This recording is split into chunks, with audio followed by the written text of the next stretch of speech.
how to set calendar alert background on the Samsung Galaxy S25 series.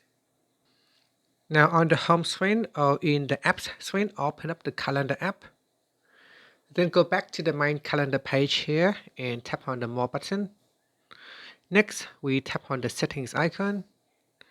Now scroll down and tap on alert background.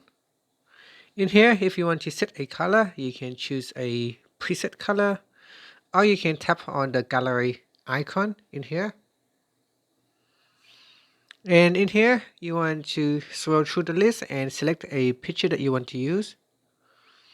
Okay, so here I have a pictures.